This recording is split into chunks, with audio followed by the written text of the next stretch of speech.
Okay dear students, good evening and welcome back to R Bharadwaj academy.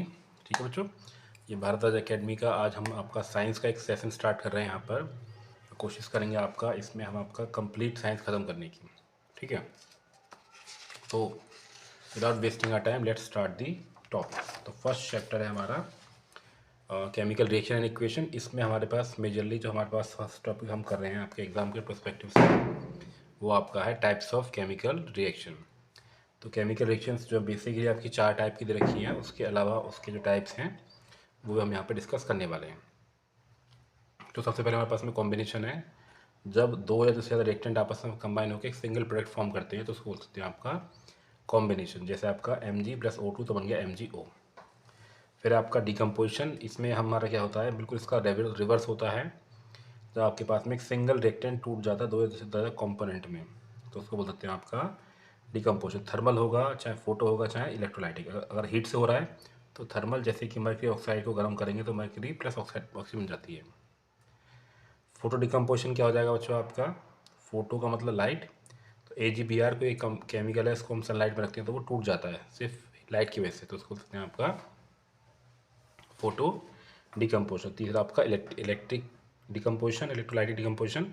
अगर कोई भी decomposition हो रहा है वो लाइट की वजह से, तो उसको बोल सकते हैं आपका इलेक्ट्रोलाइटिक डिकम्पोजिशन। आई होप बच्चों एंजॉय कर रहे होगा आप इसको।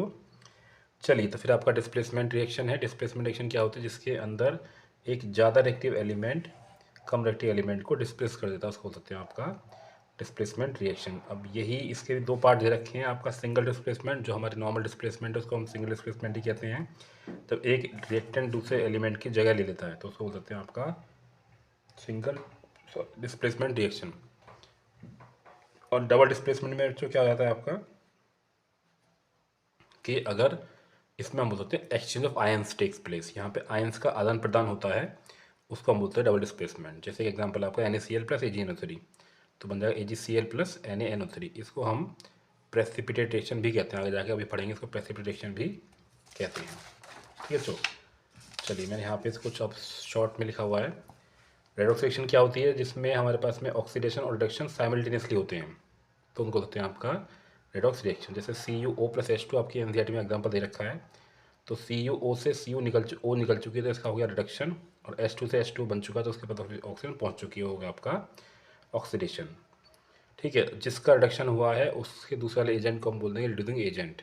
जिसका ऑक्सीडेशन हुआ है उससे दूसरे वाले को बोल देते हैं आपका ऑक्सीजन एजेंट। जैसे यहाँ पे H2 से H2O बना तो इसका हुआ ऑक्सीडेशन, तो CuO हो गया आपका ऑक्सीडाइजिंग एजेंट, है ना। इसके मैंने लिख दिया OA से, जो आपका ऑक्सीडाइजिंग एजेंट। फिर ये 4 नॉर्मल रिएक्शंस हैं, आपको पता होना चाहिए। एक्सोथर्मिक मतलब, एक्सो मतलब हीट का निकलना।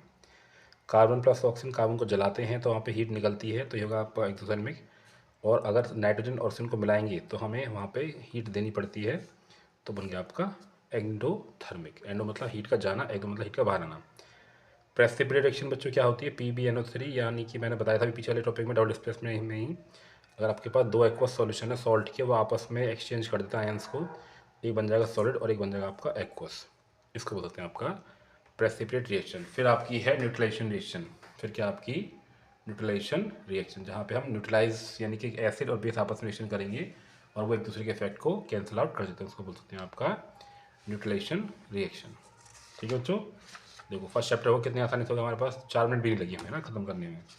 तो आप अच्छे से पढ़ना वैसे इसको, ये तो मैंने आपको बेसिक सही बताया हुआ है, इंट्रोडक्शन सही दिया हुआ है। अब मैं आपका चैप्टर नंबर 3 कर रहा हूँ, ये मैंने सेकंड नंबर मैंने स्टार्ट ही नहीं किया, मतलब लिखा नहीं है, तो अब मैं आपको उसको स्टार्टिंग से बताऊँगा। ठीक है बच्चों, तो बस मैं टॉपिक लिख लेता हूँ, क्या क्या टॉपिक हमें डिस्कस करने हैं यहाँ पर। तो सबसे पहले है हमारा एसिड। ठीक है, अगर आपको जब भी एसिड का नाम याद आए तो आपको एक ही बात पता रहती है कि एसिड का मतलब है कि जिसको हम पानी में डालें, पानी में डालते ही वो अपने H आयन में टूट जाए, उसको हम बोल सकते हैं एसिड। ठीक है, अब बात करें इसकी प्रॉपर्टीज़ की। ठीक है, तो मैं ज़्यादा नहीं लिख रहा, सिर्फ आपको समझाने पर ज़्यादा ध्यान दूंगा यहाँ पर। प्रॉपर्टीज़ यानी कि इसकी प्रॉपर्टीज़ क्या क्या हैं।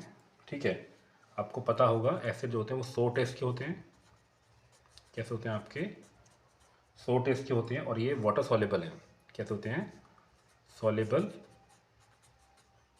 इन वाटर, पानी के अंदर सॉल्युबल होते ही हैं, वैसे ही आपको पता ही होगा। और अगर आप थोड़ा एडवांस पढ़ना चाहो तो हाइड्रोजन बॉन्डिंग हो जाती है इनके बीच में, इसलिए ये आपके सॉल्युबल होते हैं। और इसका जो, और ये कंडक्ट करते हैं इलेक्ट्रिसिटी, कंडक्ट करते हैं इलेक्ट्रिसिटी को भी। और एक मेन चीज़ है, लिटमस पेपर की बात करें तो ये आपका ब्लू को कर देते हैं रेड। अगर आपके पास ब्लू कलर का लिटमस पेपर होगा तो इसको रेड कर देंगे बच्चों, ठीक है। मज़ा आ रहा है करने में। फिर करते क्लासिफिकेशन। वैसे ज़रूरत नहीं है इस चीज़ को पढ़ने की, पर फिर भी क्लासिफिकेशन का भी हमें आइडिया होना चाहिए। क्लासिफिकेशन का मतलब क्या होता है, अगर हम बात करें तो 2-3 इसके हमारे पास क्राइटेरिया हैं।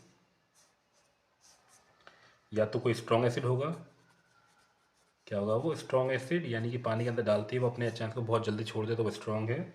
अगर पानी के अंदर वो डालने पर आसानी से नहीं टूट पाता तो वीक है। जैसे इसका एग्जांपल क्या है, CH3 COOH। इसका एग्जांपल जैसे आपका HCl है। और ठीक है, हमारे पास में एक और क्राइटेरिया आपका ऑर्गेनिक एसिड, इन्हीं का ही पार्ट है, मतलब इन्हीं को ही हम अलग तरीके से बोल सकते हैं। आपका एक ऑर्गेनिक है, ऑर्गेनिक मतलब वीक एसिड। ऑर्गेनिक एसिड का मतलब जैसे कि एसिडिक है, मतलब खाने वाले एसिड होते हैं वो आपका ऑर्गेनिक में काउंट होते हैं, ठीक है। और फिर यहाँ पे मिनरल एसिड, जो स्ट्रॉन्ग एसिड होते हैं इनको बोलते हैं आपका मिनरल एसिड। कुल क्राइटेरिया वही है आपका। स्ट्रॉन्ग एसिड मतलब कि जो स्ट्रॉन्ग होते हैं, पानी में डालते हैं चाहे में टूट जाते हैं। इसके मिनरल एसिड भी होते हैं, इनको भी में डाल देंगे तो वो आपके पानी में जाते, उसमें जाते टूट जाएंगे। इसमें 3 मेन है आपके पास, HCl, HNO3 और आपका H2SO4। ठीक है बच्चों, ये आपका एसिड के बारे में था। इंडिकेटर की हम बात कर लेंगे आगे जाके। जो ब्लू कलर है, तीनों इंडिकेटर की हम डिस्कस करेंगे वैसे अलग से। फिलहाल हम एसिड, बेस और सॉल्ट की बात करें। एसिड वाला पार्ट हमारा खत्म हो गया, आई होप इसमें आ गया होगा। बेस की बात करें तो ये पानी में डालते अपने OH में टूट जाता है ना। और प्रॉपर्टी की बात करें, ये बिटर टेस्ट का होता है। कैसा होता है आपका, ये कड़वा होता है खाने में, ठीक है। और सॉलेबल इन वाटर है ना, जो सॉलिड वाटर होता है उनको बोलते हैं क्या, एल्केलाई। जो वाटर में सॉलेबल होते हैं उनको क्या होता है आपका एल्केलाई। बाकी नॉर्मली बेस जो वाटर सॉलेबल नहीं होते। और ये अगर एक्वा सॉल्यूशन होगा तो कंडक्ट करते इलेक्ट्रिसिटी को, सेम प्रॉपर्टी है यहाँ पे, तो ये कंडक्ट इलेक्ट्रिसिटी।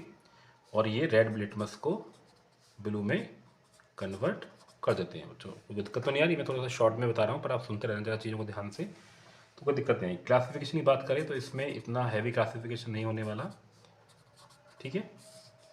तो क्लासिफिकेशन हमारे पास में क्या है, या तो स्ट्रॉन्ग एसिड बेस होंगे या वीक बेस होंगे। तो स्ट्रॉन्ग वही कि अगर वो पानी में डाले जाएँ तो वो तुरंत ही अपने OH आयंस को छोड़ देंगे तो वो स्ट्रॉन्ग हो गए, जैसे आपका NaOH है।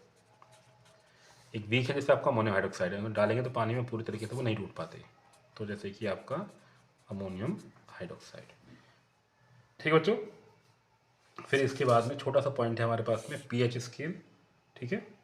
तो pH जो स्केल है उसमें बेसिकली हमारे पास में कितने हैं, 0 से लेके 14 तक हैं। बीच में कहीं पर 7 है। 7 का मतलब वो न्यूट्रल है। इधर हमारे पास 0 है तो मतलब वो स्ट्रॉन्ग एसिड है, तो वो रेड कलर का होगा। इधर आपका 14 होगा तो वो आपका कैसा होगा बच्चों, थोड़ा सा ब्लू कलर में होगा, इस तरीके से आप बोल सकते हो। बीच में यहाँ पे ये ग्रीन सा बनता है, ये वाला ग्रीन है। तो इधर जाएंगे तो ऑरेंज, फिर रेड, फिर डार्क रेड। इधर जाएंगे आप तो पहले वॉलेट, जैसे हमारी ये दिख रहा है आपको, ये वॉलेट कलर की है, इस तरीके से जाता है ना। तो समझ गए, यहाँ पे जैसे आपका HCl हो जाएगा, या जैसे आपका क्या होगा NH4OH हो, मतलब NaOH हो गया यहाँ पे। ये सोडियम हाइड्रोक्साइड होकर ये आपका ये हो गया। शॉर्ट में बात समझ में आ गई। ज़्यादा हम आगे और इधर की तरफ हम चलते हैं तो ये एसिडिक है, इधर की तरफ चलेंगे तो ये आपका बेसिक है। लेकिन एक क्वेश्चन आता है आपका एग्जाम में कि क्या यहाँ पर बेस होगा, तो बेस होता है यहाँ पे ना, लेकिन एसिड ज़्यादा स्ट्रॉन्ग होगा, बेस बहुत वीक होगा। यहाँ पे स्ट्रॉन्ग बेस होगा, एसिड बहुत वीक होगा, ठीक है बच्चों। तो बेस वाला पार्ट मैंने बहुत जल्दी से खत्म कर लिया। अब हम बात करते हैं सॉल्ट के बारे में, है ना। यही थोड़ा सा लंबा पार्ट है। तो सॉल्ट क्या होते हैं, ठीक है। अगर हम एसिड, है ना, salt is a compound form from N acid by the replacement of hydrogen in the acid by metal. अगर आपके पास एक मेटल है और वो एसिड के साथ मिल जाए तो वहाँ से हाइड्रोगैस निकल जाती है, बन जाता है सॉल्ट। इनको बोल सकते हैं आपका सॉल्ट, है ना। तो इसकी डेफिनेशन ऐसे दे रखी है हमारे पास में, salt is a compound form from N acid by the replacement of hydrogen. Hydrogen को निकालने से बन जाता है आपका, जैसे यहाँ पे Mg है और HCl। तो इस H को निकाल दिया इसने, क्या बन गया, MgCl2 और H2 बन गया, ठीक है। चलो अब है कुछ हमारे पास में नॉर्मल सॉल्ट। तो नॉर्मल सॉल्ट जैसे NaCl हैं, कुछ हमारे पास बहुत आते हैं, KCl है या Na2SO4 है, ये सब कॉमन सॉल्ट है। कुछ जो है एसिडिक सॉल्ट, ये इंपॉर्टेंट बात है, एसिडिक सॉल्ट या बेसिक सॉल्ट। एसिडिक सॉल्ट का मतलब क्या है, जब एक स्ट्रॉन्ग एसिड होगा, क्या आपका एक स्ट्रॉन्ग एसिड और वीक बेस मिलते हैं तो आपका सॉल्ट कैसा हो जाएगा बच्चों, आपका एसिडिक सॉल्ट। सेम अगर आप बेसिक की बात करो तो यहाँ पे स्ट्रॉन्ग बिल्कुल सॉल्ट हो जाएगा आपका, आपका वीक एसिड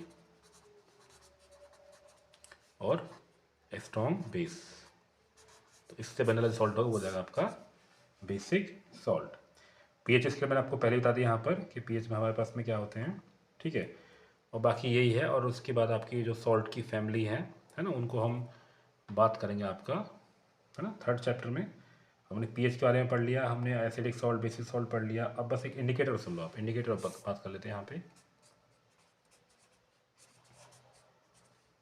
ठीक है। इंडिकेटर में अगर हम बात करें, हमारे पास 3 तरह के इंडिकेटर हैं, ठीक है। एक आपका पीएच स्केल है, एक आपका मिथाइल ऑरेंज है, और एक आपका फिनोक्सिलीन है। फिनोक्सिलीन, मिथाइल ऑरेंज में हम देखें तो अगर आपके पास रेड होगा तो मतलब ब्लू होगा, तो ब्लू से रेड बन जाएगा, और अगर रेड होगा बेस में तो वो रेड से ब्लू बन जाएगा। बेस में या एसिड में आपका ब्लू से रेड हो जाएगा। मिथाइल ऑरेंज की बात करें तो खुद का अपना कलर जो होता है वो ऑरेंज होता है, लेकिन जैसे ही हम इसको डालते हैं किसी एसिड में तो बन जाएगा वो, एसिड में हो जाएगा रेड और बेस में हो जाएगा बच्चों आपका येलो। पिंक फिनोक्सिलिन की बात करें तो एसिड में इसका कोई कलर चेंज नहीं होता, नो चेंज, और बेस में ये बच्चों आपका क्या बन जाता है, पिंक बन जाता है, ठीक है। बाकी तो हमने यहाँ पे इसके बारे में बात कर ली, ठीक है। बस हम थोड़े से इसके जो कुछ बेसिक सॉल्ट्स हैं उनको हम डिस्कस कर लेते हैं, ठीक है।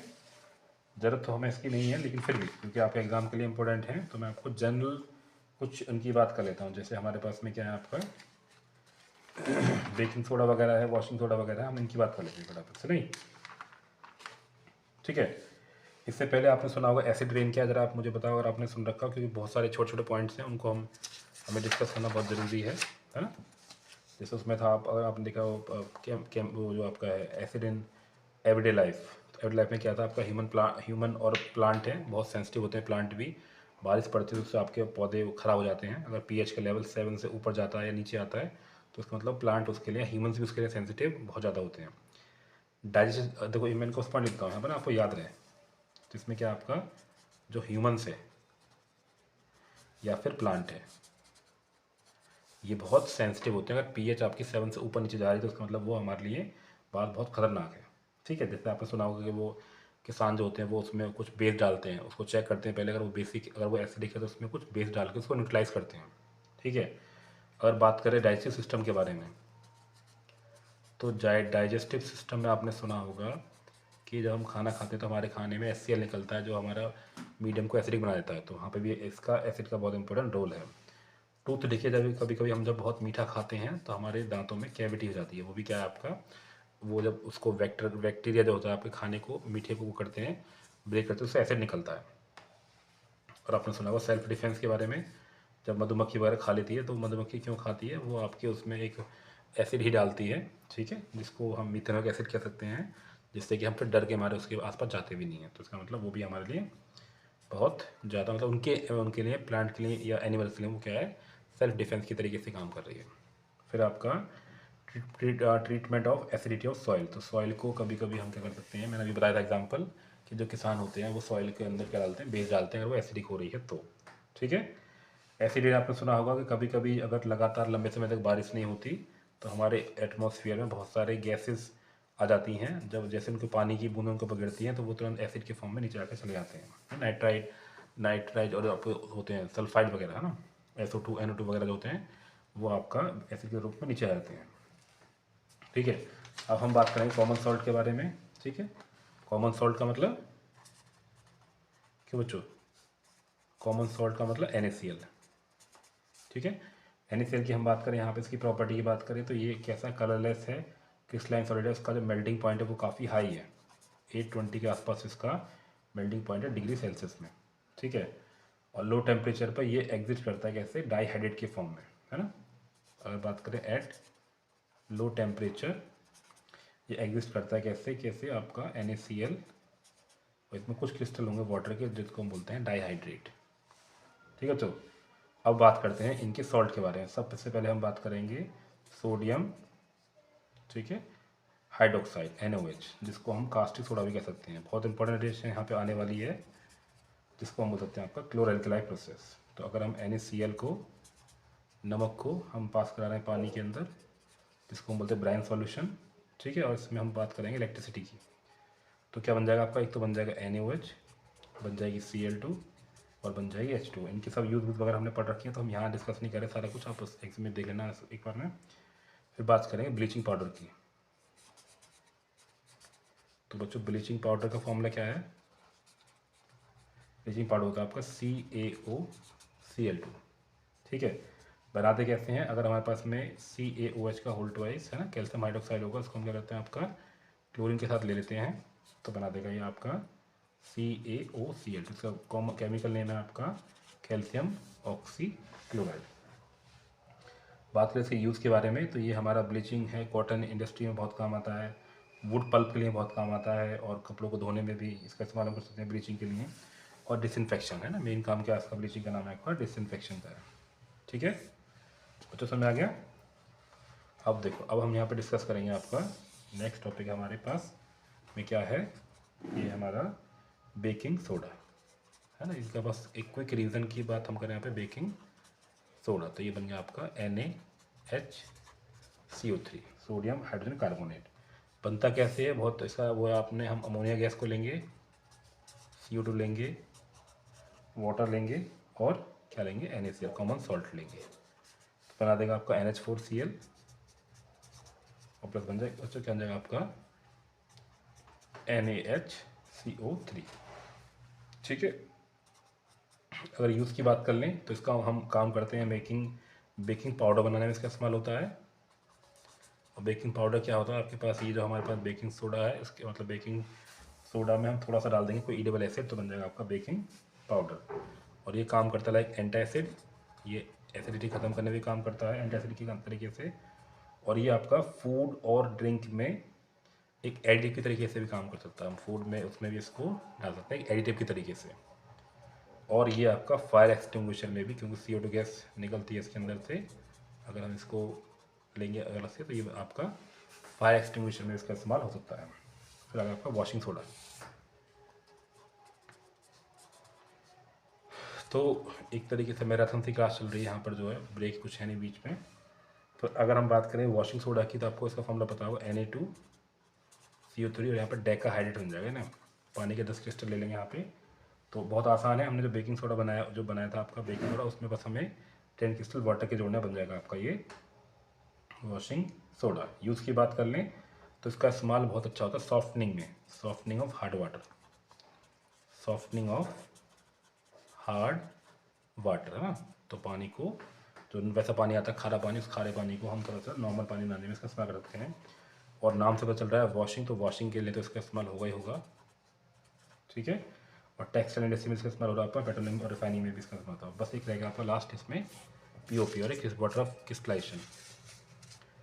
तो अगर हम बात कर लें POP की,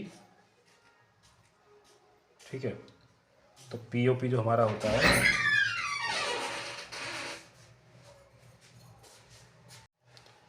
चलो तो बच्चों, तो हमारा यहाँ पे POP रह गया था। तो POP को हम कैसे बनाते हैं, prepare by the heating the gypsum. तो हम जिप्सम है हमारे पास CaSO4 2H2, इसको हम गर्म करते हैं किस पर, 373 केल्विन पर, तो ये हमारा टूट जाता है। तो CaSO4.2H2O गर्म कर दिया हमने इसको 373 केल्विन पर, है ना, लगभग 100 डिग्री सेल्सियस पर गर्म कर दिया। तो ये बन जाएगा आपका CaSO4 इंटू हाफ H2, इसको हम बोल सकते हैं आपका POP, और ये 1.5 H2O आ गया, ठीक है बच्चों। सुनते रहना ज़रा ध्यान से, डायग्राम मतलब राइटिंग इतनी बढ़िया नहीं आ रही, पर आपको उसकी कोई दिक्कत नहीं आएगी। बात करें यूजेस की, तो इसका पहला यूज़ है आपका, हम बात करते हैं इसका, बहुत इंपॉर्टेंट यूज़ है एक्चुअली में हमारे पास में, जो टॉय वगैरह होते हैं उनमें, डेकोरेशन वगैरह में, पॉटरी वगैरह में, सिरेमिक्स वगैरह में, making statues, models and decorative material में इसका इस्तेमाल हो रहा है। और फायर प्रूफिंग मटेरियल में है ना, जहाँ पे हम आग को बचाने का इस्तेमाल हम करते हैं, वहाँ पे इसका इस्तेमाल करते हैं। और मेडिकल साइंस में इसका प्लास्टर ना, किसी की हड्डी टूट जाए तो वो तो बहुत फेमस है आपका, है ना, प्लास्टर करने में इसका इस्तेमाल करते हैं। तो उसमें क्वेश्चन भी आता है आपके NCERT में कि भाई why this POP is stored in the moisture proof in container. तो मॉइस्चर प्रूफ में क्या रखते हैं कि मॉइस्चर के कांटेक्ट में आते ही ये फिर से जिप्सम में बन जाएगा ना, पत्थर पत्थर से बन जाएगा। एक लास्ट रह गया आपका water of crystallization. Water of crystallization, तो वाटर ऑफ क्रिस्टलाइजेशन मतलब क्या होता है कि हमें वाटर के क्रिस्टल के साथ में जब भी हमें कोई सॉल्ट में, जैसे हमने देखा ये सॉल्ट देखा था हमारे पास में, ये इसमें हाफ H2 था, उसमें भी आपके पास 2H2 था, तो ये सब जो सॉल्ट होते हैं इनमें वाटर के क्रिस्टल मिल जाते हैं, इसके उनके अलग अलग कलर आ जाते हैं। जैसे इसका बड़ा फेमस है आपका कॉपर सल्फेट। कॉपर सल्फेट के अगर 5 हमारे पास मॉलिक्यूल होते हैं, है ना, तो इसको हम बोलते हैं हाइड्रेटेड कॉपर सल्फेट। इसका कलर भी आपका ब्लू कलर होता है। नहीं, तो इसमें ब्लू कलर भी क्या है, सिर्फ किस वजह से है, वो आपका इन्हीं हाइड्रेटेड चीज़ों की वजह से ही है। ठीक है बच्चों, तो बस एक सेकंड का वेट करो आप यहाँ पर, फटाफट से जो आपका मेटल नॉन मेटल वाला चैप्टर स्टार्ट करते हैं। और बहुत फनी या बहुत फन लग रहा होगा आपको, मज़ा आ रहा होगा करने में, नहीं? तो स्टार्ट करते हैं आपका मेटल एंड नॉन मेटल। तो बच्चों ये बहुत क्विक रिवीजन के लिए मैं इसको इस तरीके से कर रहा हूँ। बाकी मेरे पास मैंने और वैसी वीडियो बना रखी है आपकी थोड़ी डिटेल वाली भी, आप उनको आराम से जाके कर सकते हो। तो बच्चों बस एक मिनट रुक जाओ, हम यहाँ पे डिस्कस करते हैं आपका मेटल एंड नॉन मेटल। ठीक है, तो चलिए क्विक रिकैप करते हैं। पहले हमारे पास में क्या क्या चीज़ें हैं स्टार्टिंग से ही। सबसे पहले हम बात करेंगे एलिमेंट के बारे में। मैं तो छोटे के चक्कर में ऑलमोस्ट हम पूरा चैप्टर ही कर रहे हैं यहाँ पर। सबसे पहले हमारे पास में क्या है, एलिमेंट। क्यों बच्चों, एलिमेंट क्या होता है, तो substance that made entirely from one type है ना, तो मतलब प्योर एलिमेंट, प्योर सब्सटेंस होता है यहाँ पे। तो जो बना होता है made entirely from one type of atoms, जो सिर्फ एक टाइप के एटम से ही मिलके बने होते हैं, उनको बोलते हैं आपका एलिमेंट। जैसे कि आपका हाइड्रोजन है, लिथियम है, 118 एलिमेंट है हमारे पास अभी तक, आपने पता ही होगा। इनको हमने क्लासीफाई कर दिया, ठीक है, प्रॉपर्टी के बेस पर, मेटल और नॉन मेटल। तो मेटल वो होते हैं जो बहुत हार्ड होते हैं, इलेक्ट्रिसिटी कंडक्ट करते हैं, और जो नॉन मेटल है बहुत सॉफ्ट होते हैं, इलेक्ट्रिसिटी कंडक्ट नहीं करते, और बहुत सारी और भी प्रॉपर्टी हैं, डक्टाइल, सोनरस, मेलेबिलिटी, ये सारी प्रॉपर्टीज़ हैं, है ना। और अगर हम मेटल की बात करें, इसकी प्रॉपर्टी क्या होती है कि ये अपने आयंस लूज कर सकते हैं, है ना, लूज दे आयंस, और ये पॉजिटिव बनाते हैं ना, लूज करके क्या बनाते हैं आपके, ये हमेशा आपके पॉजिटिव आयंस फॉर्म करते हैं। नॉन मेटल्स का उल्टा हो जाएगा आपका, वो सॉफ्ट होते हैं और वो आपका इलेक्ट्रॉन गेन करते हैं, वो नेगेटिव आयन बनाते हैं, जैसे Cl नेगेटिव, तो बनाते हैं आपके नेगेटिव आयंस। ठीक है बच्चों, कोई दिक्कत तो नहीं यहाँ तक। चलिए तो आगे हम देख लेते हैं। अब हम पढ़ते हैं इसकी कैरेक्टरिस्टिक्स ऑफ रिएक्टिविटी सीरीज। ये मैंने आपको बताया था स्टार्टिंग में ही। फिजिकल प्रॉपर्टीज़, देखो फिजिकल प्रॉपर्टीज़ हम बचपन से करते हैं, मेरी क्लास से, मेरे हिसाब से क्लास 6 में भी हमने पढ़ी हैं NCERT में। प्रॉपर्टीज़ वही प्रॉपर्टीज़ आपकी कि ये कैसे हैं आपके मेटल सा डक्टाइल, सोनरस, लस्ट्रस, है ना। डक्टाइल मतलब कि थिन वायर में बदलना, मेलेबल मतलब कि थिन शीट से बदलना। जैसे आपकी जो खाने की जो आती है रैप, एल्यूमिनियम की फॉइल आती है, वो कैसे होती है आपकी, वो बहुत ज़्यादा मेलेबल होती है, नहीं। ठीक है, देख रहा है ये क्या चल रहा है। थोड़ी वीडियो परेशान कर रही है, बट आई होप मैनेज कर लेंगे, ऐसी कोई दिक्कत नहीं है, क्योंकि हमें एग्ज़ाम में परफॉर्म करना है। ठीक है, मेटल जो होते हैं वो गुड कंडक्टर ऑफ इलेक्ट्रिसिटी भी होते हैं, और उनकी रिएक्टिविटी की बात करें, आपने देखा भी होगा, जो Ag है वो सबसे ज़्यादा रिएक्टिव, फिर कॉपर है, फिर आपका गोल्ड है, फिर आपका एल्युमिनियम है, फिर टंगस्टन है, और फिर आपका Hg। ये एक इसकी रिएक्टिविटी की वो भी दे रखी है यहाँ पे कि कौन सा ज़्यादा कंडक्ट करता है इलेक्ट्रिसिटी को। ये सोनरस भी होते हैं, और इनकी डेंसिटी बहुत हाई होती है, देखा होगा आपने, सुना भी होगा कि वो पानी में आयरन की रॉड को डालेंगे डूब जाएगी, लकड़ी नहीं डूबती, क्योंकि लकड़ी की डेंसिटी क्या होती है, कम होती है, और इसकी ज़्यादा होती है। बिल्कुल इसका उल्टा है यहाँ पर। जो फिजिकल प्रॉपर्टीज ऑफ नॉर्मेटी की बात करें, ये सोनरस नहीं होते, डक्टाइल नहीं होते, मेलेबल नहीं होते, लचरस नहीं होते, और डल होते हैं, कुछ एक्सेप्शनल को छोड़ के। जैसे कार्बन है, बहुत हार्ड भी होता है, बहुत उसमें उससे एक इलेक्ट्रोप होता है जो कार्बन है, जैसे आपका ग्रेफाइट है, नहीं। अब बात करते हैं केमिकल प्रॉपर्टीज, क्योंकि मेन चीज़ मेरे हिसाब से केमिकल प्रॉपर्टीज लिखे हैं, जिसके बारे में हम इस चैप्टर को पढ़ रहे हैं ना। तो मैं आपको अब केमिकल प्रॉपर्टी बताता हूँ यहाँ पर, है ना। केमिकल प्रॉपर्टीज, ठीक है। तो सबसे पहले आपके रिएक्शन विद ऑक्सीजन। तो हमें पता है अगर मेटल की रिएक्शन कराते हैं हम ऑक्सीजन के साथ में तो बनाता है मेटल का ऑक्साइड। क्या बन जाएगा? मेटल का ऑक्साइड। बेसिक नेचर के होते हैं, कैसे होते हैं आपके? ये बेसिक नेचर के होते हैं। ठीक है, तो एग्जाम्पल है आपका 2Cu+O2, तो बन जाएगा आपका 2CuO। ठीक है, ऐसे आयरन का भी है Fe+O2, तो बन जाएगा आपका क्या? FeO.Fe2O3, और सिंपली बन जाएगा Fe3O4। इसको बोलते हैं हम फेरसो फेरिक ऑक्साइड। क्या नाम है इसका? फेरसो फेरिक ऑक्साइड। ठीक है, अगर बात करें रिएक्शन विद वाटर, फिर आपके पास रिएक्शन विद वाटर, तो अगर हमने के को ले लिया पोटेशियम और प्लस H2O, ठीक है, ये सॉलिड है और ये आपका लिक्विड है, तो बन जाएगा आपका 2KOH। मैंने बताया था बेसिक नेचर के होते हैं, और प्लस बन जाएगा आपका H2, और फिर काफ़ी सारी हीट निकल जाती है। बहुत वॉलेंटली मतलब रिएक्शन कर सकते हैं आपका पोटेशियम और सोडियम, है ना। कैल्शियम जो है वो लेस वॉलेंटरी रिएक्शन कर सकता है, लेकिन करता तो है वैसे। सी है सॉलिड प्लस वाटर, तो बन जाएगा CaOH का होल ट्वाइस। थोड़ा सा कंपेरेटिवली वॉलेंटली कम होगा, हाइड्रोजन गैस निकल जाएगी। ठीक है, और मेटल लाइक एल्युमिनियम, आयरन और जिंक वो रिएक्शन करते भी नहीं ठंडे पानी के साथ में। ठीक है, ये ध्यान रखना, यही क्वेश्चन आपके परेशान करते हैं आपको कि कौन सा कर रहा है। तो जैसे कि एल्युमिनियम है आपका, आयरन है और जिंक है, do not react with cold water, है ना। ठंडे पानी के साथ में रिएक्शन नहीं करते हैं, बाकी स्टीम के साथ में कर लेते हैं। ठीक है, और जैसे कि मेटल है आपका लेड, कॉपर, सिल्वर, गोल्ड, तो रिएक्शन करते नहीं है वाटर के साथ किसी भी तरीके से, ना स्टीम ना कुछ है ना। चलिए, समझ में आ रहा है? आगे चलते हैं, है ना। अब करते हैं रिएक्शन विद एसिड। तो ये हमने फर्स्ट चैप्टर में ही पढ़ लिया था पहले से ही, तो इसमें ज़्यादा टाइम नहीं, रिएक्शन विद एसिड। एसिड जैसे हमारे पास में कोई भी है आपका सॉल्ट प्लस हाइड्रोजन फॉर्म कर लेता है, तो कोई जरूरत है नहीं वैसे लिखने की, पर Na+HCl, तो बन जाएगा आपका NaCl+H2। ठीक है, बाकी और भी एग्जाम्पल ऐसे ही, ज़्यादा जरूरत नहीं है। हाँ, इसमें एक टॉपिक है आपका एक्वा रेजिया, नहीं, ये ध्यान रख लेना, ये ऐसे क्वेश्चंस ज़्यादा आते हैं आपका। एक्वा रेजिया क्या होता है? ठीक है, तो गोल्ड प्लेटिनम जो है उनको बोलते हैं नोबल मेटल्स। कभी एग्जाम में आकर नोबल मेटल्स कौन से होते हैं आपके? तो गोल्ड और प्लेटिनम, इनको हम बोलते हैं नोबल। ठीक है, तो अगर हम हमें इनको डिजॉल्व करना हो तो हम लेते हैं आपका 3:1 में, किसको? HCl को और HNO3 को, तो ये आपका गोल्ड को भी डिजॉल्व कर लेता है। ठीक है, फिर आपकी रिएक्शन आती है सॉल्ट सॉल्यूशन के साथ में, ये भी हमने पढ़ ली पिछले चैप्टर में ही, रिएक्शन विद सॉल्ट सॉल्यूशन।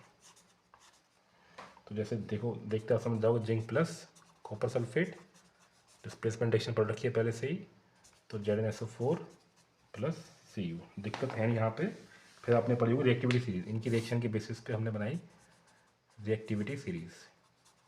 ठीक है, तो सबसे पहले उसमें आपका पोटेशियम है, फिर आता है आपका सोडियम, फिर कैल्शियम, मैं ऐसे दिखा रहा था कि हमारा जगह बच जाए, मैग्नीशियम, एल्युमिनियम, जिंक, फिर आपका आयरन, फिर लेड है, फिर आता है आपका हाइड्रोजन।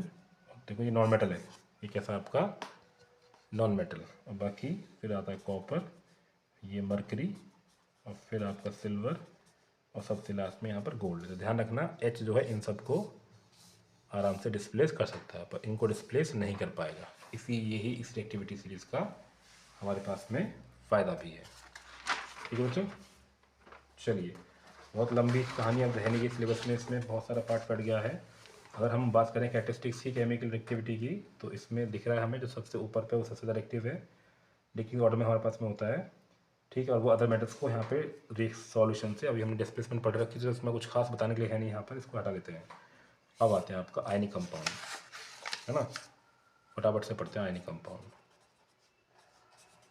आयनिक नाम से पता चल रहा है आयंस, आयनिक कंपाउंड वो कंपाउंड होंगे जो आयन से बनते हैं, है ना, या तो वो उनको लूज करेंगे या गेन करेंगे। जैसे आपका NaCl है, Na एक लूज करता है, Cl एक गेन करता है, तो इससे एक बॉन्ड बनता है, इसको बोल सकते हैं आपका NaCl। इसने लूज किया, इसने गेन करा, इसके पास होते हैं 281 एक फालतू, 287 इस पर एक कमी, तो ये कमी पूरी कर लेगा इसको एक देकर, है ना, इस तरीके से, तो बन जाएगा आपका NaCl। ठीक है, देखो इसकी प्रॉपर्टी डिस्कस करते हैं। ये क्वेश्चन आपका हर साल बन के आता है, ध्यान से पढ़ेंगे इस चीज़ों को तो आपको बहुत ज़्यादा दिक्कत आने वाली नहीं है। ठीक है, देखो तो प्रॉपर्टी में क्या, सबसे पहले है हमारे पास में फिजिकल स्टेट। फिजिकल की स्टेट की बात करें, नॉर्मली ये हमारे होते हैं आपके क्रिस्टल फॉर्म में, ठीक है, मतलब सॉलिड फॉर्म में, और exist in the form of crystals which are bonded by the strong attractive force. Ionic bond है तो इनके बीच में फोर्स जो होता है बहुत ही स्ट्रॉन्ग होता है। ठीक है, चलो अब मेल्टिंग बॉइलिंग पॉइंट की बात करें, यहाँ पर मेल्टिंग पॉइंट और बॉइलिंग पॉइंट, तो इनकी जो मेल्टिंग बॉइलिंग पॉइंट होता है बहुत हाई रहता है, क्योंकि इनके बीच में स्ट्रॉन्ग फोर्स ऑफ अट्रैक्शन भी होता है। देखो सॉलिबिलिटी में क्वेश्चन घुमा देता है बच्चों को कभी कभी। सॉलिबिलिटी की हम बात करें तो अगर जनरली आयनिक है तो ये आपका आयनिक में ही मिलते हैं, जैसे कि आपका पोलर डिजॉल्व इन पोलर, है ना, लाइक डिजॉल्व इन लाइक, ऐसे एक थ्योरी पढ़ाई है मैंने कई बच्चों को, तो लाइक डिजॉल्व लाइक, यानी कि आयनिक है तो आयनिक में जाके ही मिलेगा। इलेक्ट्रिकल कंडक्टिविटी है, कंडक्टिविटी के ऊपर क्वेश्चन आता है कि अगर ये मोल्टन स्टेट में होते हैं तो कंडक्ट करते हैं, अगर ये आपका एक क्रिस्टल फॉर्म में होंगे तो कंडक्ट नहीं कर सकते। ठीक है बच्चों, तो ऑलमोस्ट ये चैप्टर का पार्ट आपका ख़त्म हो गया। अब हम बात करते हैं मेटल के इसकी अकरेंस ऑफ मेटल। अब हमारे पास टॉपिक क्या आएगा आपका, अकरेंस ऑफ मेटल। तो पता है मेटल्स जो हमें अर्थ क्रस्ट से मिलते ही हैं, तो वहाँ पे हम बात करते हैं मिनरल के बारे में, मिनरल और ओर्स। ठीक है, the elementary state of the compound in the form of a mineral, अगर में नेचर कॉल्ड मिनरल है, जो मेटल हमें नेचर से मिलते हैं नेचुरली, उनको हम बोलते हैं आपका मिनरल। ठीक है, अर्थी सैंडी एंड रॉकी इम्प्योरिटीज़ को हम बोलते हैं गैंग। इसी में एक टर्म आता है, बहुत पूछा था आपसे, गैंग क्या होता है, तो गैंग का मतलब क्या होगा, जो हमें मेटल को एक्सट्रैक्ट करते हुए कुछ इम्प्योरिटी मिलते हैं, बोलते हैं आपका गैंग। अब मेटलर्जी क्या होती है, जो एक स्टडी हम करते हैं सारे मेटल्स को एक्सट्रैक्ट करने की, तो उसकी स्टडी कहलाती है आपकी मेटलर्जी, कहलाती है आपकी। The various step involved in the extraction of metal from its ore, followed by refining, is called metallurgy। ठीक है, अब देखो एक बहुत छोटा सा एक टेबल सा बना रखा है, मैंने पहले भी बताया होगा आपको, उसमें हमें दिखा रखा है कि कैसे कैसे हम इसको मेटल को क्लासीफाई करते हैं। हमारे पास 3 तरह के होते हैं, है ना, ओर है जहाँ पे हमें मेटल मिल रहा है, मतलब उसको हम पहले बनाएंगे, कंसनट्रेशन करेंगे, उसका क्या करेंगे यहाँ पे कंसंट्रेशन, यानी कि उसकी सारी इम्प्योरिटीज़ को अलग करेंगे। ठीक है, तो इसमें हमारे पास में 3 तरह के मेटल हमें मिलेंगे। एक तो हाई रिएक्टिव, जैसे कि सोडियम है, पोटेशियम है, तो उनको डायरेक्ट इलेक्ट्रोलाइसिस से हम अलग कर लेते हैं क्योंकि बहुत ज़्यादा रिएक्टिव होते हैं। ठीक है, दूसरे मेटल हैं जो सबसे ज़्यादा परेशान करते हैं, मेटल ऑफ मीडियम रिएक्टिविटी। तो जो मीडियम रिएक्टिविटी वाले होते हैं वो नॉर्मली हमें मिलते हैं किसमें, या तो कार्बोनेट ओर में या फिर सल्फाइड ओर में। तो कार्बोनेट ओर जो मिलेगा, तो कार्बोनेट ओर में हम करते हैं कैल्सिनेशन, और यहाँ पर सल्फाइड इसमें हम करते हैं आपका रोस्टिंग। तो यहाँ पे सल्फाइड और यहाँ पर इसमें जाएगी आपकी रोस्टिंग। ठीक है, सो कैल्सिनेशन रोस्टिंग से दोनों ही हमें मिलते हैं मेटल का ऑक्साइड, है ना, और मेटल ऑक्साइड को फिर हम एक रिड्यूसिंग एजेंट लेके आसानी से अलग कर लेते हैं ना, reduction of metal, reduction of metal. ठीक है, तो हो जाएगा आपका रिडक्शन ऑफ मेटल, और फिर हमें फाइनली क्या मिल जाएगा आपका प्योर मेटल ना, क्या मिल जाएगा आपका प्योर मेटल। ठीक है, तो यहाँ पे हमारे पास में 2 टर्म आते हैं, कैल्सिनेशन। ठीक है, तो ये हमारा कैल्सिनेशन का मतलब है absence of air, absence of air, oxygen की एब्सेंस मतलब यहाँ पे होता है presence of air, presence of air. तो कैल्सिनिक मैं यहीं बता दूँ आपको, ZnCO3 जैसे हमारा एग्जांपल है, तो हम गर्म कर देंगे तो बन जाएगा ZnO प्लस CO2। और यहाँ पे क्या है, कैल्सिनेशन हम क्या करते हैं यहाँ पे रोस्टिंग में, जैसे जिंक सल्फाइड है और उसको हम गर्म कर देंगे ऑक्सीजन की प्रेजेंस में, तो बन जाएगा ZnO प्लस बन जाएगा सल्फर डाइऑक्साइड। तो ये हम दोनों हमारे पास में ऑक्साइड मिल गया, इनको हम अलग कर लेंगे with the help of a reducing agent, जैसे हम नॉर्मली कार्बन का इस्तेमाल करते हैं। ठीक है बच्चों, तो ये था हमारे पास में। और एक हमारे पास सबसे लास्ट का रहेगा, ये लोअर एक्टिविटी वाला है ना, ये क्या रहेगा आपका लोअर एक्टिविटी वाला। तो नाम से पता चल रहा है बहुत ज़्यादा लोअर एक्टिव है तो वो रिएक्शन करते नहीं है, पर नॉर्मली सॉरी वो जब हम मिलते हैं आपका, उनको हम सल्फाइड फॉर्म में मिलते हैं, तो सल्फाइड फॉर्म में उनको रोस्टिंग से हम उनको अलग कर लेते हैं। ठीक है, तो डायरेक्ट गर्म कर दें तो गर्म करने से वो आपका सीधे अलग हो जाते हैं। रिफाइनिंग का मतलब क्या है, रिफाइनिंग क्या होती है, मेटल हमें जो मिल चुका है उसमें अभी भी कुछ ना कुछ इम्प्योरिटी रह गई हैं, तो उसको हम बोल सकते हैं आपका रिफाइनिंग। चल सकते हैं यहाँ पे रिफाइनिंग ऑफ इम्प्योर मेटल। आपने देखा होगा अपनी बुक में दे रखा है एक डायग्राम इस तरीके से, इलेक्ट्रोलाइटिक रिफाइनिंग। यहाँ पर एक थिक सी रॉड है, यहाँ पर एक पतली सी रॉड है। ठीक है, एक एनोड मड बोलते हैं यहाँ पे, जैसे हमने एनोड को वो करा, ये हमारी एनोड मड है।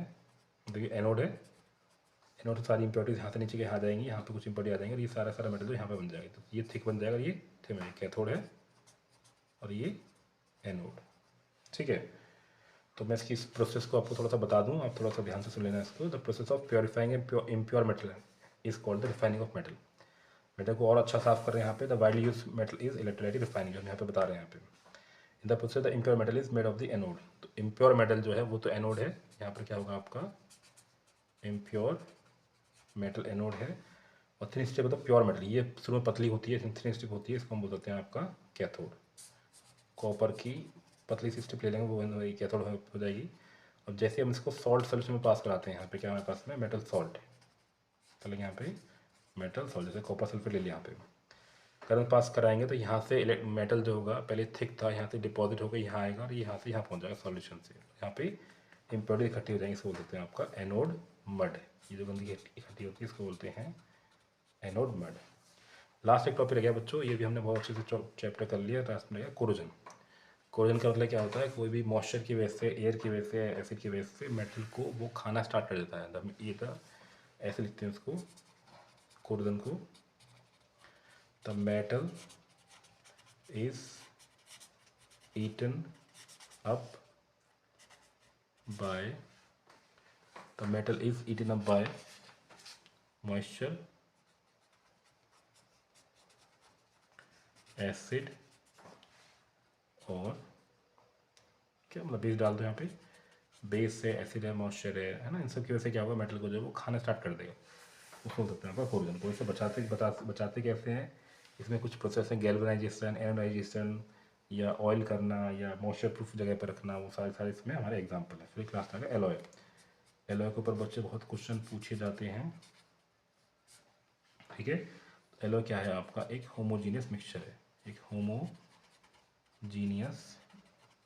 मिक्सचर जिसके अंदर आपके पास दो या दो से ज़्यादा मेटल या नॉन मेटल मिलके बनेंगे। जैसे एग्जांपल आपका स्टेनलेस स्टील का, स्टेनलेस स्टील लिखा रहता है आपके जो बर्तनों के पीछे, उसमें आपका आयरन होता है और क्रोमियम होता है और यहाँ पर निकल होता है। ठीक है, या ब्रास है, उसमें भी कुछ ना कुछ इंपॉर्टेंट मिले थे, जिंक और कॉपर और जिंक का बना होता है वो, नहीं। चलो बच्चों, बहुत बढ़िया, बड़ा मज़ा आ रहा होगा। दो चैप्टर हमारे, तीन चैप्टर ऑलमोस्ट कवर हो गए। एक लास्ट चैप्टर रह गया है केमिस्ट्री का, जो है आपका कार्बन एंड इट्स कंपाउंड। चलिए फटाफट से इसको स्टार्ट कर लेते हैं। ठीक है, राइटिंग मेरी थोड़ी सी ख़राब आ रही, तो आप चीज़ों को ध्यान से सुनते रहना, तो काफ़ी मज़ा आएगा वैसे आपको।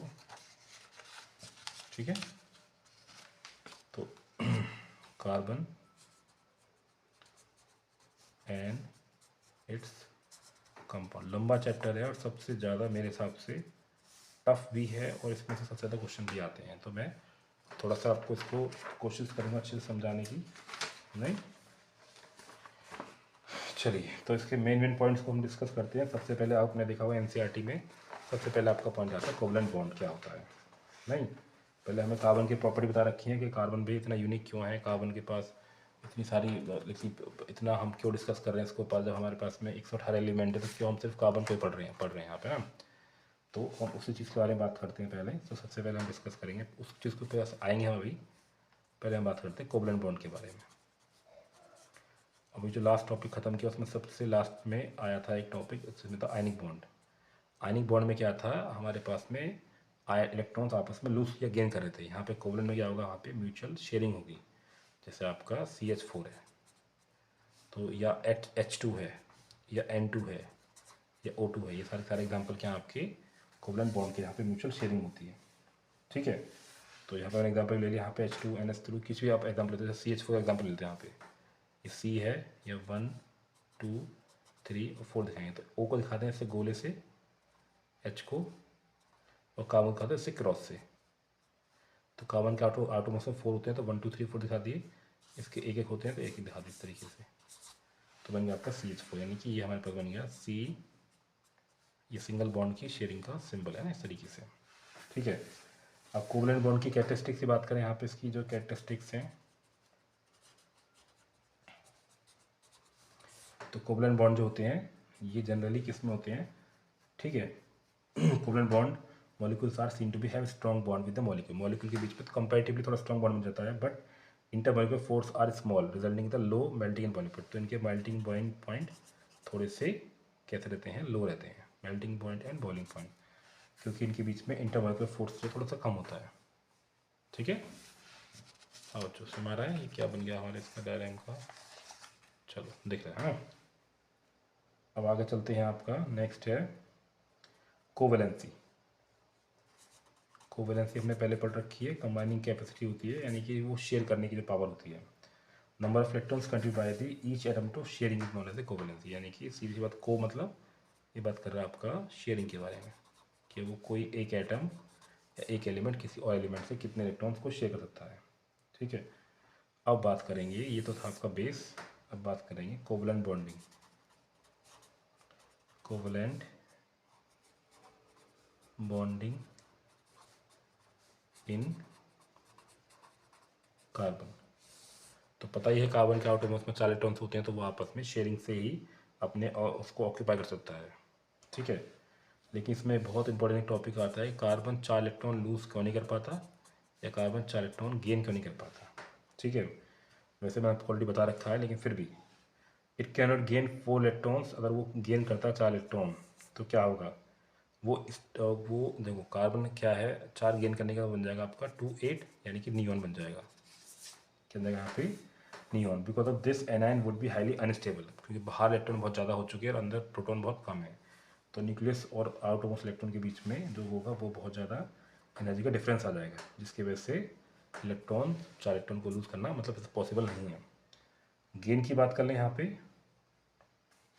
है ना, यहाँ गेन कर रखा है, लूज़ की बात कर लें, यहाँ पे लूज़ करेगा तो सिर्फ क्या रह गया, वो बन जाएगा आपका 2, है ना, यहाँ पे 6 हो गया और अंदर कितना 2 रह गया, तो फिर अगेन बहुत डिफरेंस आ गया, cation would be highly unstable due to this large amount of energy required to remove 4 electron, क्योंकि कोई भी आइटम 4 इलेक्ट्रॉन को लूज़ करना इतना आसान काम नहीं है।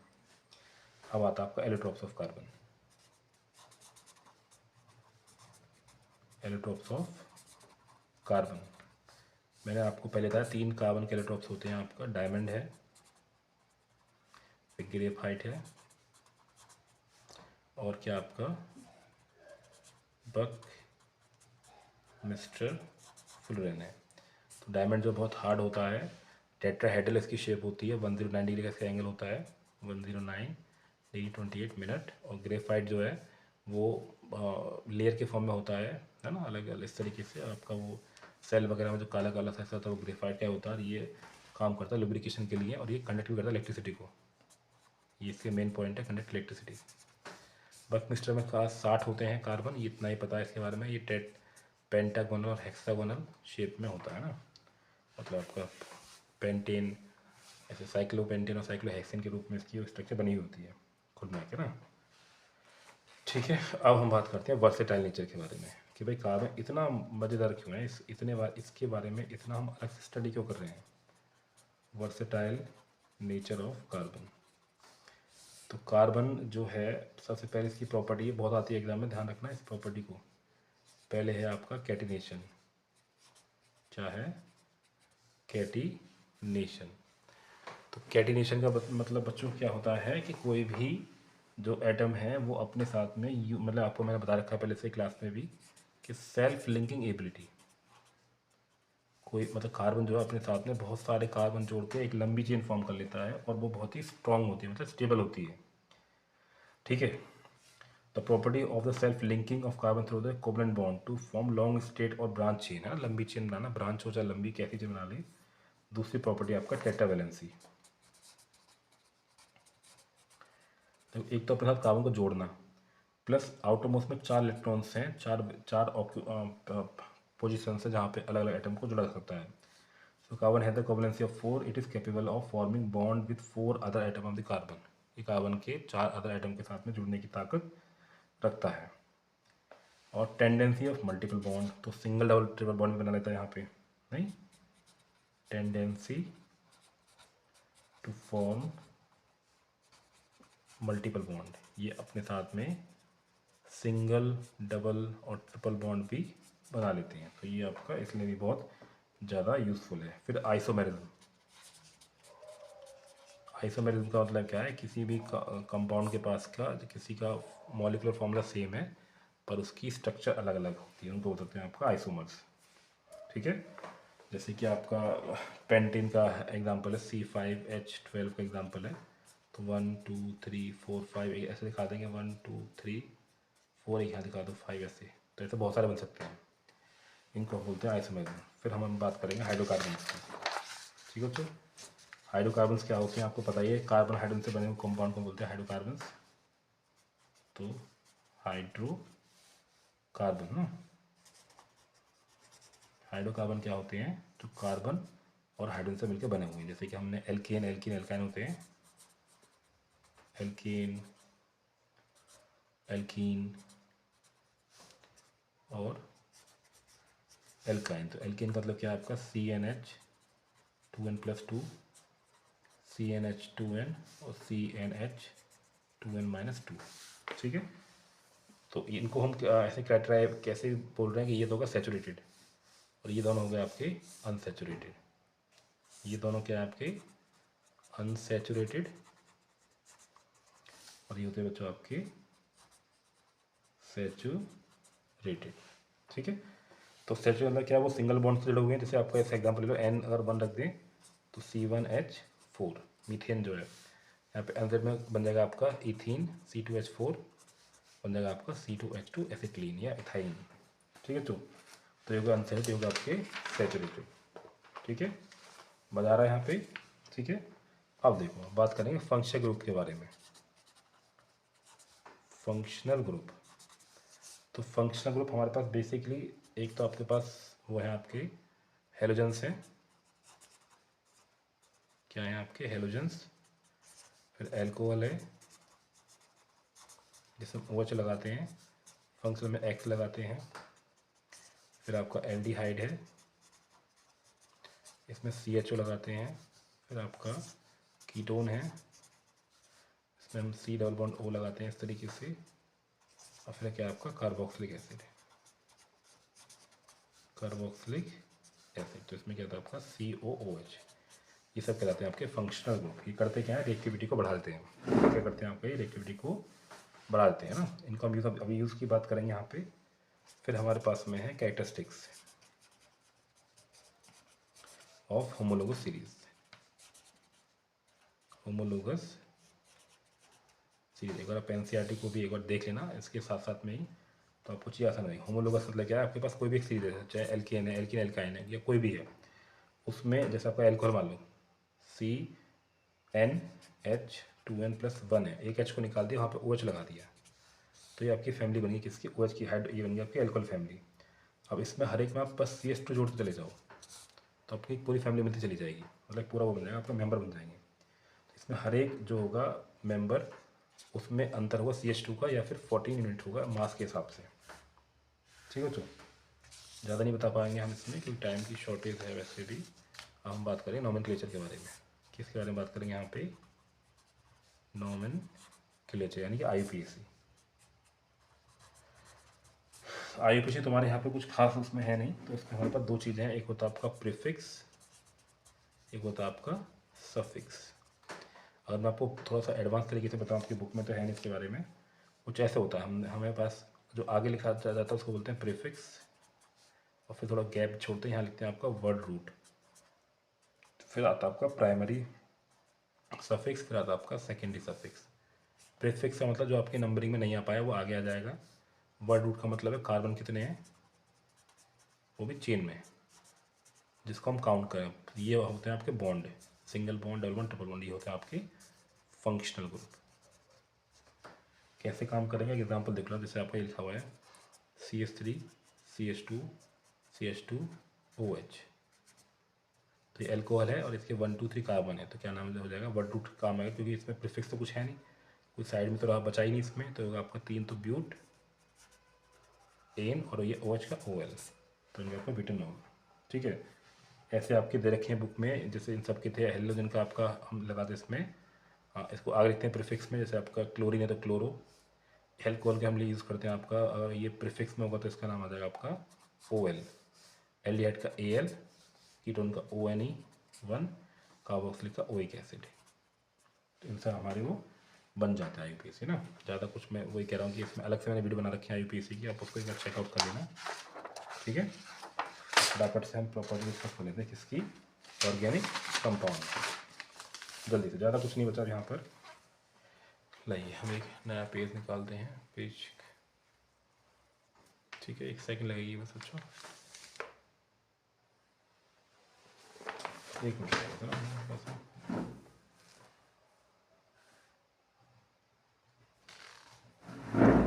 चलो इसमें से एक पेज निकाल लेते हैं। वैसे हमारी वो बुक खराब हो गई है।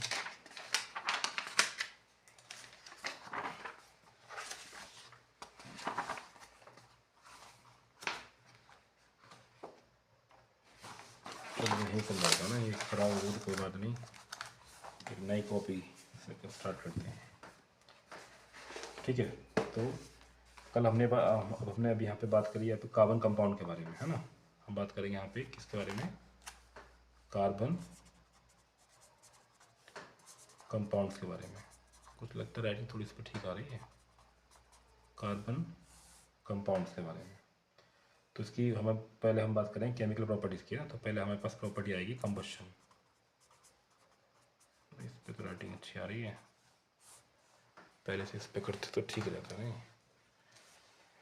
चलिए, तो कंबशन में क्या होगा, अगर हमारे पास में कोई भी कार्बन का कंपाउंड उसको हम जला रहे हैं तो हमारे पास में क्या बनता है, CO2 गैस बन जाएगी और हीट बन जाएगी। कुछ एग्जांपल ले लो, ऐसे एल्कोहल भी है CH3 CH2 OH, तो बन जाएगा आपका, और उसको हमने जला दिया 3O2, तो बन गया CO2 plus water plus heat. फिर हम बात करें ऑक्सीडेशन के बारे में। ऑक्सीडेशन बच्चों क्या आता है, मतलब ऑक्सीजन का ऐड करना। तो हमारे पास में एक बहुत फेमस रिएक्शन है, इथेनॉल से इथेनॉल के बनाना, है ना, ethanol to ethanoic acid. Exam में ये रिएक्शन भी आपकी आई हुई है।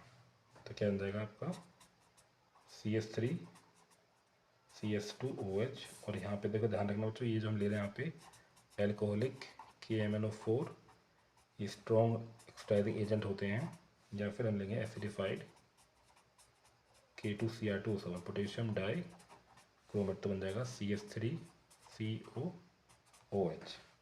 ठीक है, ऐसे हमारे पास में ऑक्सीडेशन ऑफ एल्कीन भी, इथीन भी है, ऑक्सीडेशन ऑफ इथीन। तो हमने क्या लिया CH2 डबल बॉन्ड CH2, यहाँ पे क्या ले लिया आपका वाटर, तो लिखेंगे एल्केलाइन KMnO4। ठीक है बच्चों, तो बन जाएगा आपका CH2, यहाँ बन जाएगा OH, यहाँ बन जाएगा आपका CH2, और यहाँ भी बन जाएगा आपका OH, जिसको बोलते हैं इथाइलिन ग्लाइकोल, बोलते हैं इसको इथाइलिन ग्लाइकोल।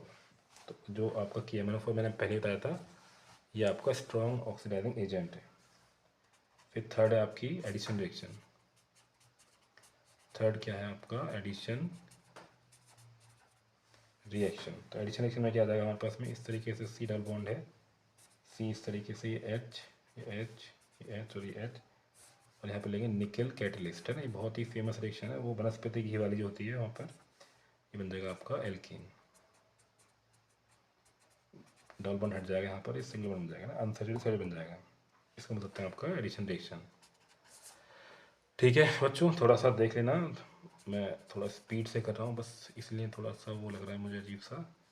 तो इस सब्स्टिट्यूशन का मतलब क्या हो जाएगा कि जब हम कोई भी एक हाइड्रोकार्बन ले रहे हैं, उसमें हमने Cl2 ले लिया सनलाइट की प्रेजेंस में, तो ये बन जाएगा आपका C2H5Cl और प्लस HCl। ठीक है, इसको हम सकते हैं आपका क्लोरोइथीन, इसका नाम क्या है आपका क्लोरोइथीन। अब आते हैं सम इम्पोर्टेंट कंपाउंड है ना, तो हम पहले बात करेंगे यहाँ पर किसकी, इथेनॉल की। इथेनॉल का मतलब C2H5OH। बात करें फिजिकल प्रॉपर्टीज़ की,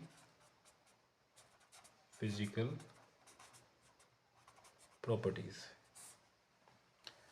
ठीक है, चलो फिजिकल प्रॉपर्टीज़ की हम बात करें। इथेनॉल जो है वो कलरलेस होता है। कैसा होता है ये बच्चों, कलरलेस लिक्विड है और इसकी बहुत ही प्लीजेंट स्मेल होती है। तो अगर आप इसको सूंघोगे तो आपको बहुत ही अच्छा सा महसूस होगा। ठीक है, बॉइलिंग पॉइंट भी इसका है आपका 351 केल्विन, लगभग 70 डिग्री सेल्सियस होता है। और इसका जो फ्रीजिंग पॉइंट है वो आपका 156 केल्विन है, यानी कि माइनस का 114 डिग्री सेल्सियस पर जाके ये आपका फ्रीज होता है। और ये दिख रहा है आपको पानी से हल्का है, लाइटर देन वाटर। और इथेनॉल जो है वो आपका न्यूट्रल होता है, लिटमस पेपर पे कोई काम नहीं करता। फटाफट इसकी बात करते हैं केमिकल प्रॉपर्टीज की, फटाफट इसकी बात कर लेते हैं केमिकल प्रॉपर्टीज की। ठीक है, तो पहला है आपका reaction with sodium, reaction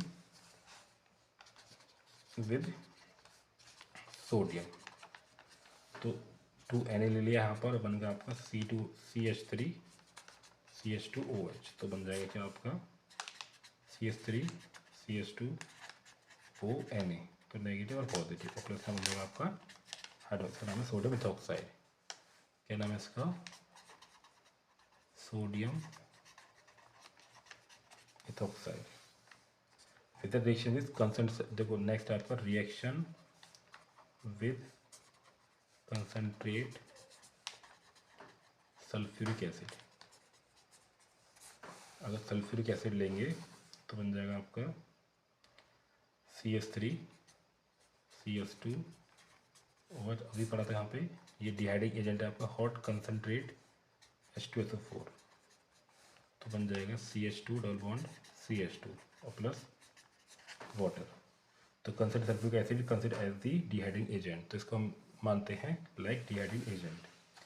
use की बात करें तो पता ही है आपको, इसका इस्तेमाल हम बियर वाइन विस्की वगैरह में इसका इस्तेमाल करते हैं। ठीक है, और इसका इस्तेमाल हम मेकिंग क्लोरोफॉर्म है ना, कुछ केमिकल बनाने में से क्लोरोफॉर्म होता है वो सुंघा के बेहोश कर लेते हैं, पिक्चर में देखा होगा आपने, या फिर आइडोफॉर्म में इसका इस्तेमाल कर लेते हैं। ठीक है, और use for solvent for resin fat oil है ना, तो इसका हम सॉल्वेंट के तरीके से इस्तेमाल कर रहे हैं। और ये एंटीसेप्टिक भी होता है, use for antiseptic for sterilize wound है ना, कहीं वो चोट वो लग जाती है उसको भी हम स्टेराइज करने का इस्तेमाल करते हैं, सिरिंज में भी इस्तेमाल करते हैं हॉस्पिटल के अंदर। फिर हमारे पास में इथेनॉइक एसिड, नेक्स्ट क्या है हमारे पास में, इथेनॉइक एसिड। तो इथेनॉइक एसिड की हम बात करें तो इसका फॉर्मूला है आपका CH3COOH। अगर 5 से 8% ये होता है पानी के अंदर तो उसको हम बोल सकते हैं आपका विनेगर। क्या बोल देंगे इसको, vinegar. 100% acetic acid obtain by the melting glacier like crystal is called the glacier acid. अगर आपके पास 100% है एसिटिक एसिड तो उसका वो आराम से सर्दियों में जम जाता है, उसको हम बोलते हैं ग्लेशियल एसिडिक एसिड। ठीक है, तो ऑलमोस्ट लास्ट की तरफ पहुँचने वाले हैं यहाँ पर। अब हमारे पास में इसकी फिजिकल प्रॉपर्टीज़ हैं। अगर हम बात कर लें फिजिकल प्रॉपर्टीज़ की तो ये कलरलेस होते हैं। कैसे होते हैं ये, कलरलेस, और इनकी पंजेंट स्मेल होती है। कैसे होती है आपकी पंजेंट स्मेल। ठीक है, और इसका जो मेल्टिंग पॉइंट है वो आपका कितना होता है 290 केल्विन। बॉइलिंग पॉइंट कितना 31 केल्विन। मेल्टिंग पॉइंट कितना, बॉइलिंग पॉइंट 391 केल्विन। और ये मिक्सेबल है वाटर में है ना, तो ये आसानी से वाटर में मिल जाता है, मिक्सेबल इन वाटर। ठीक है, केमिकल प्रॉपर्टीज़ की बात करें तो बहुत इंपॉर्टेंट प्रॉपर्टी है आपकी केमिकल प्रॉपर्टीज़ में। पहली है आपकी एस्टरिफिकेशन। तो एस्टरिफिकेशन जैसे कि आपने नाम से सुन रखा होगा, वैसे CH3COOH कार्बोक्सिलिक एसिड ले लेंगे यहाँ पे, और CH3CH2OH यहाँ पे ले लें एसिड, तो बन जाएगा आपका CH3C डबल बॉन्ड O, फिर O CH2 और CH3, यह बन जाएगा आपका वाटर। तो इसको बोल सकते हैं इथाइल एसीटेट। क्या नाम है इसका? Ethyl acetate. ठीक है। तो और ये बहुत ही प्लीजेंट स्मेल वाला होता है ना। वापस इसको फिर से अगर हम बेस में मिला लें, इस CH3COOC2H5 को फिर से मिला लें बेस में, तो वापस बन जाएगा आपके पास C2H5OH, फिर बन जाएगा आपका CH3COONA, वापस से आपका बन जाएगा सोप। ये आपका फॉर्मूला किसका है? सोप का। अब रिएक्शन कराएं बेस के साथ में, तो मैंने आपको फिर से बता दिया अभी यहाँ पर सोप बन जाता है, सेम रिएक्शन थी यहाँ पे।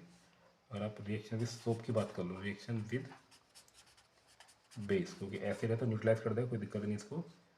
फिर थर्ड है आपकी रिएक्शन विद कार्बोनेट। तो कार्बोनेट्स की रिएक्शन हमने एसिड बेस वाले चैप्टर में पढ़ी थी, रिएक्शन विद कार्बोनेट और हाइड्रोकार्बोनेट। तो वो CO2 वाली रिएक्शन होती है आपकी K2CH3COOH, है ना, ये एसिड है हमारे पास में, यही क्या जाएगा आपका Na2CO3। तो एसिड प्लस मेटल कार्बोनेट बनता है आपका salt CH3COONA plus H2O plus CO2। ठीक है। ऐसे ही दूसरी सेम रिएक्शन को जरूरत नहीं। यहाँ पे यूज़ की बात करें, इसका इस्तेमाल होता है विनेगर इन कुकिंग है ना, प्रिजर्वेटिव, पिकल्स को बचाने में, है ना, पिकल्स में इसका इस्तेमाल हम कर रहे हैं। और कहाँ पर इस्तेमाल करें? विनेगर इन कुकिंग, है ना। तो विनेगर इन कुकिंग, खाने में इसका इस्तेमाल हम कर रहे हैं यहाँ पे, और अचार को बचाने में, और इसका डाई में, परफ्यूम वगैरह में, क्योंकि वे जो तो आई बता हमने एस्टर का इस्तेमाल हम बहुत करते हैं परफ्यूम के लिए। बस लास्ट पॉइंट है कि आपका क्लीनिंग एक्शन ऑफ सोप। ठीक है। तो देखो क्लीनिंग एक्शन ऑफ सोप में क्या होता है, नॉर्मली जो हमारा सोप होता है, जो सोप होते हैं उसमें दो पार्ट होते हैं। उसमें एक लार्ज हाइड्रोकार्बन वाला पार्ट है, लार्ज हाइड्रोकार्बन टेल होती है ना, लार्ज हाइड्रोकार्बन टेल, और आगे होता है आपका एक नेगेटिव चार्ज हेड, एक नेगेटिवली चार्ज हेड। तो कुछ ऐसे होता है, नेगेटिव चार्ज हेड और इसके आगे लंबी सी टेल है, ऐसे ही है। हाँ, यहाँ पे क्या है? ऑयल है। तो ये उस पे जाके बस चिपक जाएंगे वहाँ पर, क्योंकि आपको पता है कि जो ये वाला पार्ट है, हाइड्रोकार्बन वाला पार्ट है, वो तो होता है आपका हाइड्रोफोबिक, और जो आयनिक वाला पार्ट है वो होता है आपका हाइड्रोफिलिक। तो वो जाके, जैसे पानी में भरा हुआ है तो ये तो पानी में जाके चिपक जाएंगे, और ये चिपक जाएंगे इससे। जैसे इसको हम बाहर निकालेंगे तो डस्ट के पार्टिकल जो हैं वो रह जाएंगे पानी में ही। मतलब साबुन, जैसे साबुन हमने इसमें लगाया तो जो डस्ट के पार्टिकल्स हैं, ये जो आगे वाला पार्ट है साबुन के, तो रुक गया पानी के साथ में, और ये रुक गया ग्रीस के साथ में। जैसे हम इसको खींचेंगे तो ग्रीस तो रुक जाएगी पानी के अंदर ही, और हमारा कपड़ा बाहर निकल जाएगा। नहीं, तो इसका ये मतलब इसका वो है, इसको मिसल फॉर्मेशन भी कह सकते हैं। ये जो बना है एग्रीगेट, क्या होता है आपका? मिसल फॉर्मेशन। तो ये होता है आपका हाइड्रोफिलिक, ये पानी में जुड़ा रहेगा, और ये होता है आपका हाइड्रोफोबिक। हाइड्रोफोबिक, जैसे रिंस करेंगे कपड़ा बाहर आ जाएगा आराम से, और ये ग्रीस के पार्टिकल जो है वहीं की वहीं रह जाएंगे, क्योंकि पानी इसको वहाँ से छोड़ेगा ही नहीं। ठीक है। अब आ गया डिटर्जेंट क्या होते हैं।